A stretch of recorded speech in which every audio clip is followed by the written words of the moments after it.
അലക്സോ? Alex വണ്ടി മാറിയത് ഞാൻ അറിഞ്ഞില്ല. ദിനേശനെ അറിയിക്കാൻ വിട്ടുപോയി. അലക്സിന് ഈ ക്ലബിൽ മെമ്പർഷിപ്പ് ഉള്ള കാര്യം എനിക്ക് അറിയില്ലായിരുന്നു. ഞാൻ മെമ്പർഷിപ്പ് എടുത്തതേ കാലപുരിക്ക. നിന്നെ തപ്പി ഇറങ്ങിയതാടാ ഞാൻ. എന്റെ ആളുകളെ ക്ലബിൽ വെച്ച് കണ്ടിട്ടല്ലേ നീ തടിയൂരി പോവാൻ നോക്കിയത്. അലക്സേ, എനിക്ക് ഒരാഴ്ചത്തെ സമയം കൂടെ തരണം. മുതലും പലിശയും ചേർത്ത് വാങ്ങിച്ച കാശ് ഞാൻ തിരിച്ചു തന്നിരിക്കും. കുറച്ച് കാശ് വരാനുണ്ട്. ഇനി ഒരവധിയും നിനക്ക് തരാനില്ല ദിനേശ. നിന്റെ ഈ വണ്ടി കൊണ്ടുപോയാലും നീ വാങ്ങിയ 10 ലക്ഷത്തിന് മുതലാകുകയല്ല. നീ എന്റെ കൂടെ ഒന്ന് വണ്ടി കയറ, നമുക്കൊരു റൈഡിന് പോവാം. അലക്സേ, എന്നെ ഒന്ന് വിശ്വസിക്ക്. 2 ദിവസത്തെ അവധി എനിക്ക് താ. നിന്റെ പണം ഞാൻ തരും. തൂക്കടയവനെ കേരടാ അങ്ങോട്ട്. എന്നെ കൊണ്ടുപോയിട്ട് നിങ്ങൾക്ക് എന്ത് കിട്ടാനാ? എന്നെ വിട്, ഞാൻ കാശ് മടക്കി തരാം. ഇതുപോലെ നീ എന്റെ മുന്നിൽ എത്ര അവധി പറഞ്ഞതാടാ. നിന്റെ ഭാര്യ വീട്ടുകാർ വലിയ കാശുകാരല്ലേ. നിന്നെ വേണമെങ്കിൽ അവര് കാശുമായിട്ട് വരട്ടെ. അവർക്കും നിന്നെ വേണ്ടെങ്കിൽ നിന്റെ കാശ് ഞാനങ്ങ് വേണ്ടെന്ന് വെക്കും. പിന്നെ നീ ഉണ്ടാവില്ലടാ. ഊക്കടയവനെ കേറാൻ പറഞ്ഞ നിക്കടാ.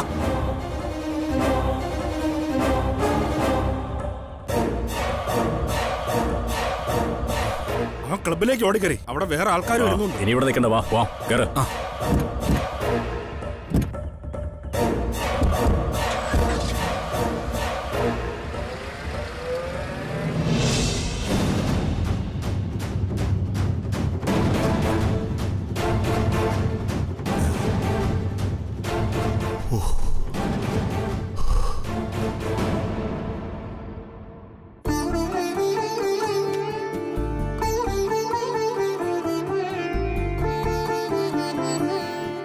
വീണ്ടും ആ ദിവസം അടുത്ത് വരിക മുകുന്ദേട്ട. ഇത് മുകുന്ദേട്ടൻ എന്നെയും മോനെയും വിട്ടുപോയിട്ട് 19-ാം വർഷം. ഇത്തവണ അച്ഛന്റെ ആണ്ടിനെ പറ്റി ഞാൻ നമ്മുടെ മോനോട് പറഞ്ഞു. അവൻ ഇഷ്ടപ്പെടാത്തത് അമ്മ പറഞ്ഞ എതിർത്തൊരക്ഷരം പറയില്ലെന്ന് മുകുന്ദേട്ടൻ അറിയാലോ. അവൻ അമ്മയെ തൽക്കാലം ആശ്വസിപ്പിച്ചു. അവൻ ബലിയിടില്ല മുകുന്ദേട്ട. അച്ഛന്റെ ഓർമ്മദിനം അവൻ കാണുന്നത് ദൈവങ്ങളെ സാക്ഷി നിർത്തി ചെയ്യുന്ന പിതൃബലിയല്ല. പാവങ്ങളെ ആ ദിവസം സഹായിക്കില്ല. ഒരുപാട് അഗതികൾക്ക് ആ ദിവസം ഭക്ഷണവും വസ്ത്രവും ഒക്കെ മുടങ്ങാതെ അവൻ കൊടുക്കുന്നുണ്ട്. അവരുടെ അനുഗ്രഹാശ്രുക്കളും പ്രാർത്ഥനയും മതി. എന്റെ അച്ഛന്റെ മനസ്സ് നിറയാനെന്ന് പറയുന്ന നമ്മുടെ മോനോട് ഞാൻ എന്തു പറയാന്?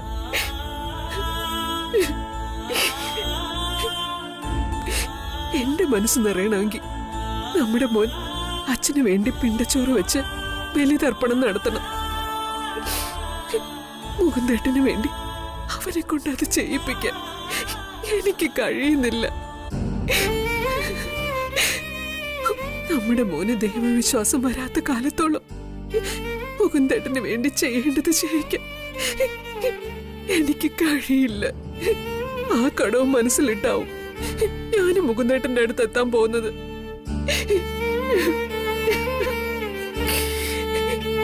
എന്റെ ഈ വേദന കണ്ട് ദൈവം പോലും കനിയുന്നില്ലല്ലോ.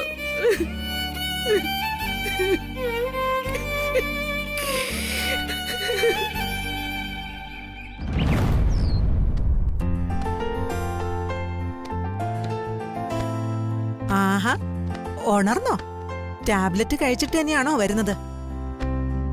എണീറ്റാൽ ഉടനെ അത് കഴിച്ചിട്ട് മുറിക്ക് പുറത്തിറങ്ങാവൂന്ന് ചട്ടം കെട്ടിയിട്ടാ അമ്മു പോയത്.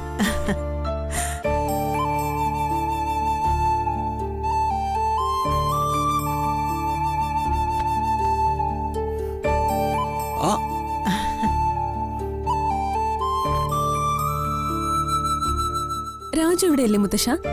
അവനിവിടെ ഉണ്ടായിരുന്നല്ലോ മോളെ. രാജു, എന്താ സ്വാതി? ഈ ഫോട്ടോ വെക്കാൻ നല്ലൊരു സ്ഥലം നോക്കണം. ആരുടെ ഫോട്ടോയാ മോളെ? രാജു ഒന്ന് വന്നേ. രാജു, നമുക്ക് ഈ ഫോട്ടോ തൽക്കാലം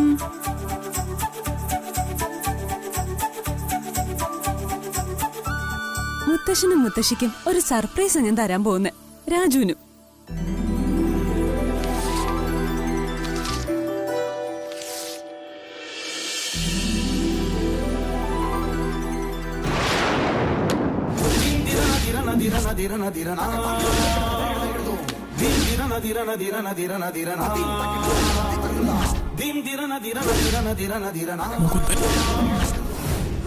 മോനെ,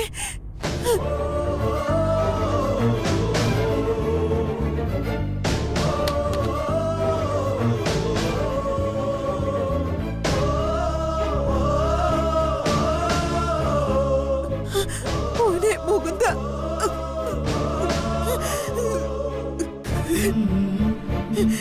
നിന്റെ മുഖം ഒന്ന് കാണാൻ അമ്മ എത്ര കൊതിച്ചെന്നോ.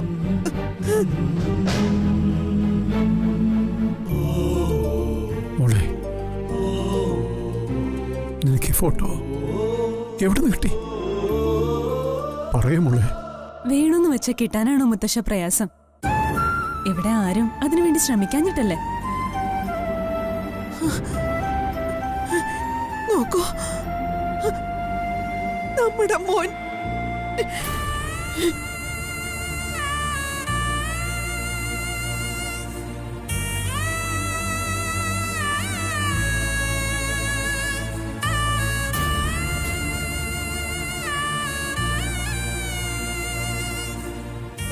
നോക്ക്, എന്ന് സങ്കടം പറയുന്ന ആളല്ലേ.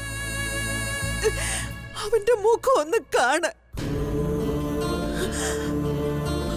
അവന്റെ ഒരു ഫോട്ടോ പോലും ഇല്ലെന്നല്ലേ പറഞ്ഞത്.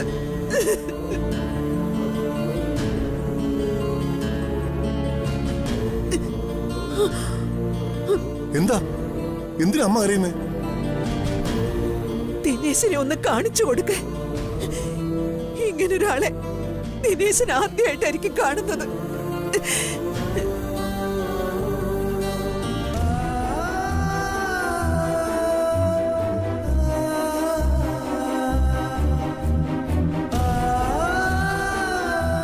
ഇനി ഇവിടെ എല്ലാവർക്കും ഈ മുഖം കാണും. ആരാടി ഇത്? മുകുന്ദേട്ടന്റെ ഫോട്ടോയായത്. ശ്രീദേവി ഏട്ടത്തിന്റെ ഭർത്താവ് സഞ്ജുവിന്റെ അച്ഛനാണോ ഇത്?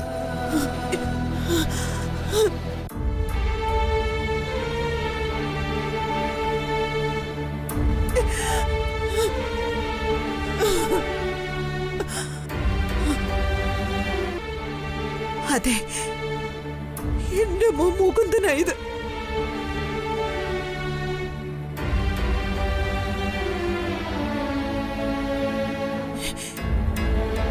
എന്റെ മോന്റെ മുഖം ഒന്ന് കണ്ടിട്ട് 19 വർഷങ്ങളാ കഴിഞ്ഞു പോയത്.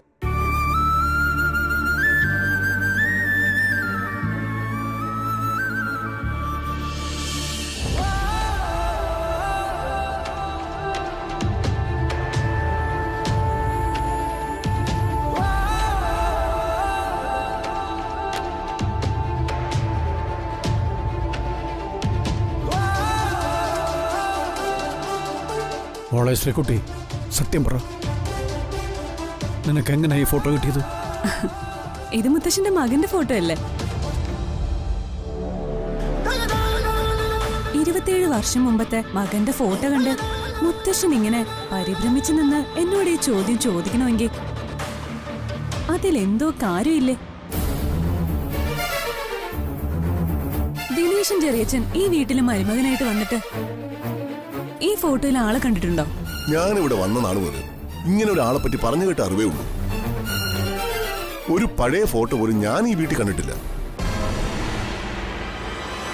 അമ്മേ, കവിതേച്ചിയും വലിയച്ചിയും വരുന്നുണ്ട്. എന്റെ ദൈവമേ, ഇനി ഇവിടെ എന്തൊക്കെയാ സംഭവിക്കാൻ പോകുന്നതെന്ന് അറിയില്ലല്ലോ. എന്താ ഇവിടെ ഒരു നിലവിളിയും കരച്ചിലും കേട്ടത്? എന്താ ശ്രീകുട്ടി, ഇവിടെ എന്താ സംഭവിച്ചത്? ഞെട്ടാ മാത്രം ഇവിടെ ഒന്നും സംഭവിച്ചിട്ടില്ല. ഞാനിവിടെ ഒരു ഫോട്ടോ കൊണ്ടുവന്നു. അത് കണ്ടിട്ടുള്ള സന്തോഷ പ്രകടനോ നിങ്ങൾക്കൊക്കെ നിലവിളിയും കരച്ചിലുമായിട്ട് തോന്നിയത്. ഫോട്ടോയോ? ആരുടെ ഫോട്ടോ? എന്താ നിങ്ങളാരും ഒന്നും മിണ്ടാത്തത്? എന്താ ആരുടെ വയലിൽ നാവില്ലേ? എന്താ ദിനേശ? അതാ കണ്ടില്ലേ, ശ്രീകുട്ടി കൊണ്ടുവച്ചതാ.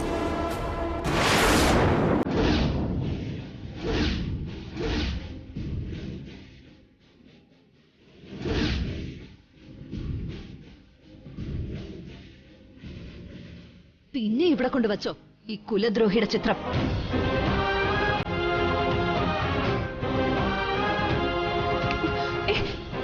ഇളയമേനോട് വയ്ക്കാനാ പറഞ്ഞത്. മാറി നിക്കടി, അത് സഞ്ജുന്റെ അച്ഛനാ. അയ്യോ, ഇയാളെ പറ്റി നിനക്ക് എന്താ അറിയാവടി? ഒരിക്കൽ സന്തോഷത്തോടെ കഴിഞ്ഞ ഈ കുടുംബം തല്ലി തകർത്തവനാ ഇയാള്. വലിയേച്ച് വീട് വിട്ടു പോവാനും എന്റെ ജീവിതം നിഷേധിച്ചത് ഇയാളാ.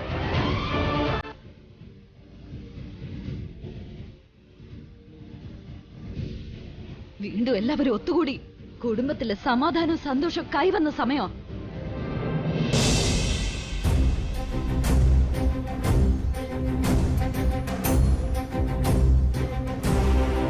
അദ്ദേഹം പുറത്തു വന്നു.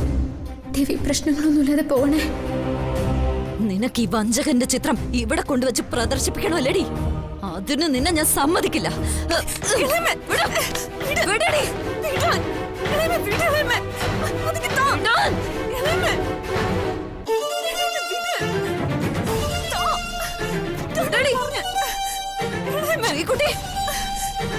വിടാനല്ലേ പറഞ്ഞ? ഇങ്ങോട്ട് തരാൻ വിട.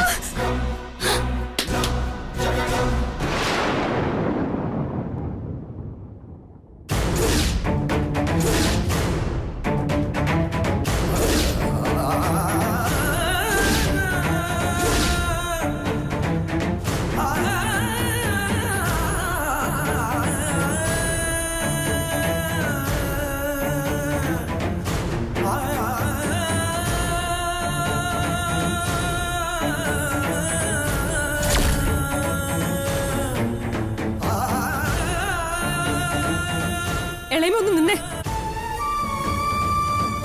നിങ്ങൾ എന്തായി ചെയ്തെന്ന് വല്ല ബോധമുണ്ടോ? എനിക്ക് ഈ കാര്യത്തിൽ ആരും പേടിയില്ലടി. ഇതിന്റെ പേരിൽ ഇവിടെ നിന്ന് ഇറങ്ങി പോവാനും ഞാൻ തയ്യാറാണ്. പക്ഷേ ഞാൻ ഇവിടെ ഉണ്ടെങ്കിൽ നീ ഈ ഫോട്ടോ ഇവിടെ വെക്കില്ല. അതിന് നിന്നെന്നല്ല ആരെയും ഞാൻ സമ്മതിക്കില്ല.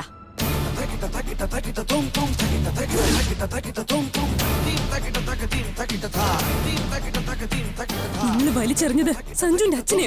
അവൻ ജനിക്കുന്നതിന് മുൻപേ അയാൾ എന്റെയും വല്യച്ഛയുടെ ശത്രുവാ.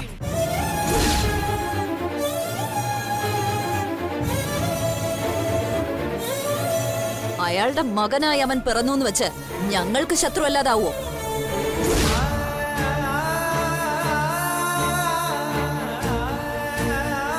എനിക്ക് നഷ്ടപ്പെട്ട എന്റെ ജീവിതം തിരിച്ചു കിട്ടുമോ? നീ പറ.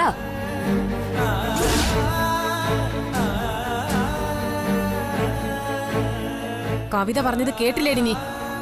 നീയായിട്ട് ഈ കുടുംബം വീണ്ടും തമ്മിലടുപ്പിച്ച് തല്ലി തകർത്ത് കളയാനാണോ നീ നോക്കുന്നത്?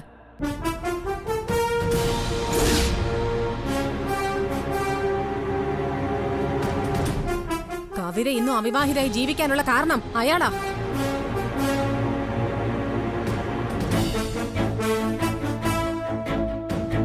അയാളെ കുറിച്ചുള്ള വേദനിപ്പിക്കുന്ന ഒരു ഓർമ്മകളും ഈ വീട്ടിൽ വേണ്ടാന്ന് വെച്ചത് അച്ഛന്.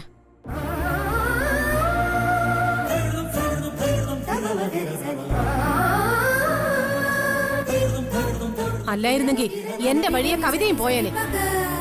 ഇങ്ങനൊരു തോന്നിവാസത്തിന് ഇറങ്ങി പുറപ്പെടുമ്പോ എന്നോടൊരു വാക്ക് നീ ചോദിച്ചോ?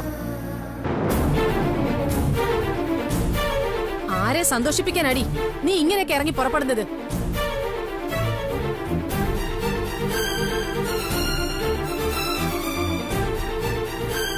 സഞ്ജുന്റെ അച്ഛനൊരു വിവാഹം കഴിച്ചു എന്ന് വെച്ച് ഇളയമ്മ കല്യാണം കഴിക്കാൻ പാടില്ലെന്ന് ആരെങ്കിലും പറഞ്ഞോ? ഇതിനുള്ള മറുപടി നിനക്ക് ഞാൻ പറഞ്ഞുതരാം. നീ ഒരാളുടെ കൂടെ ജീവിക്കാൻ മോഹിക്കുന്നുണ്ടല്ലോ. അവനെ നിനക്ക് നഷ്ടപ്പെട്ടാൽ നീ വേറൊരാളെ വിവാഹം കഴിച്ച് ജീവിക്കോ?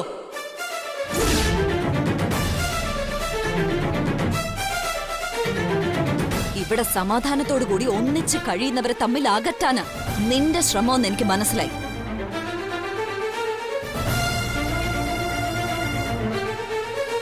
നീ നീ ഈ വീട്ടിലേക്ക് വരുന്നത് ഞങ്ങൾക്ക് നഷ്ടപ്പെട്ട ഞങ്ങളുടെ വല്യേച്ചയെ ഈ കുടുംബത്തിലേക്ക് ചേർത്ത് വെക്കാനാണെന്നാ ഞാൻ കരുതിയത്.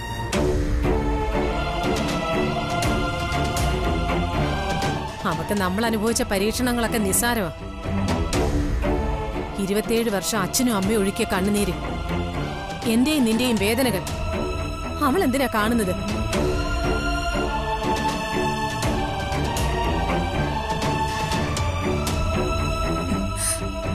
കഷ്ടം, അച്ഛനെ കാൽക്കൽ വലിച്ചെറിഞ്ഞിട്ടും പ്രതികരിക്കാൻ കഴിയാത്തൊരു മകൻ. നീ ഈ ഫോട്ടോ എന്റെ റൂമിൽ വെച്ചേക്ക.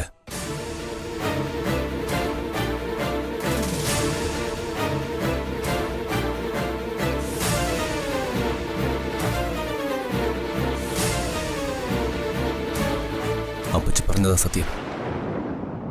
നിങ്ങളോട് ഞാൻ യോജിക്കുന്നു.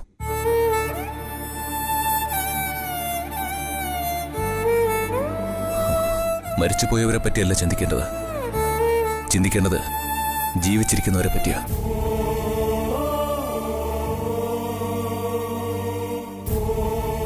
ജീവിതം ജീവിച്ചിരിക്കുന്നവർക്ക് മാത്രമുള്ളതാ.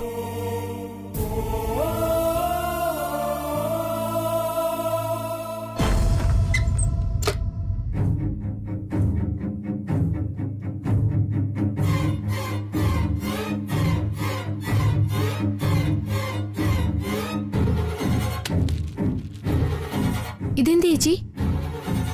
നിനക്ക് ഞാൻ കാണിച്ചു തരാം. ഇവരൊക്കെ എന്നെ തോൽപ്പിക്കാന്ന് കരുതിയോ?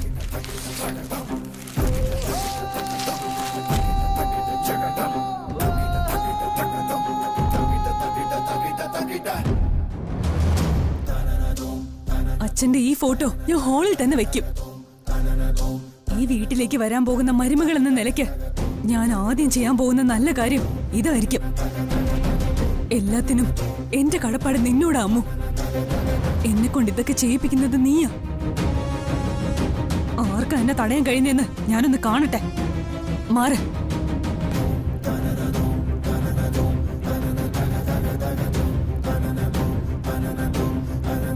ഞാൻ ആഗ്രഹിച്ചതൊക്കെ എന്റെ ചേച്ചി ചെയ്യുന്നു. ചേച്ചി വേണോ അത് ചെയ്യാൻ?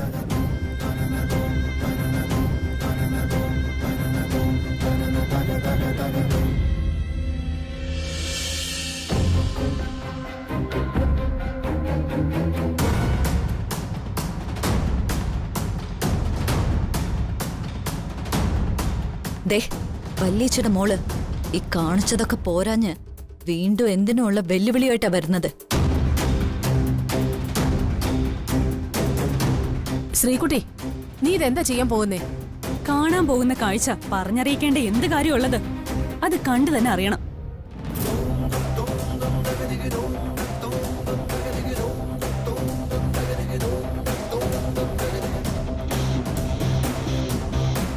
ശ്രീകുട്ടി, നീ എന്ത് ഭ്രാന്തയെ കാണിക്കുന്നേ?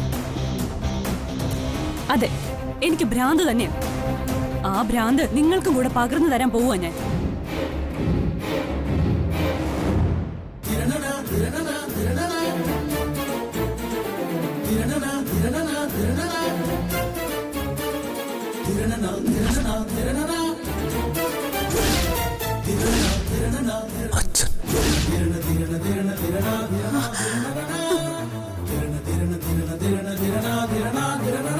നിന്നോടല്ലേ ഞാൻ പറഞ്ഞത് ഈ ഫോട്ടോ ഇവിടെ വെക്കാൻ പാടില്ലെന്ന്?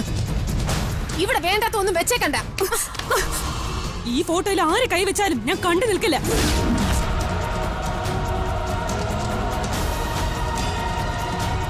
അതിന് ചങ്കൂറ്റുള്ളവരുണ്ടോ ഇവിടെ? ഉണ്ടെങ്കിൽ വാ. ഈ ഫോട്ടോ ഇരിക്കുന്നത് നിങ്ങൾ ആരും അധ്വാനിച്ചുണ്ടാക്കിയ വീട്ടിലല്ല. ഈ മനുഷ്യൻ കഷ്ടപ്പെട്ടുണ്ടാക്കിയ സ്വന്തം വീട്ടില.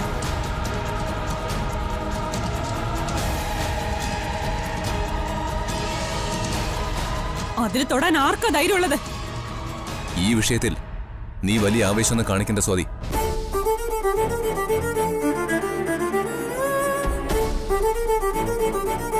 ഈ ഇരിക്കുന്നത് എന്റെ അച്ഛന്റെ ചിത്രം മാത്രമാ. എന്റെ അച്ഛന്റെ ചിത്രം വെച്ച് ഇവിടെ ഉള്ളവർക്ക് ബുദ്ധിമുട്ടുണ്ടാവാൻ ഞാൻ സമ്മതിക്കില്ല.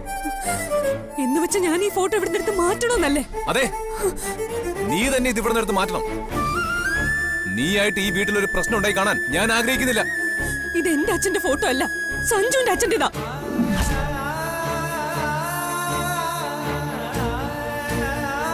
അത് മറന്നാണോ സഞ്ജു എന്നോട് ഇത് ആവശ്യപ്പെടുന്നത്? എന്റെ അച്ഛന്റെ ഫോട്ടോ വയ്ക്കാൻ എനിക്ക് നിന്റെ ആവശ്യമില്ല.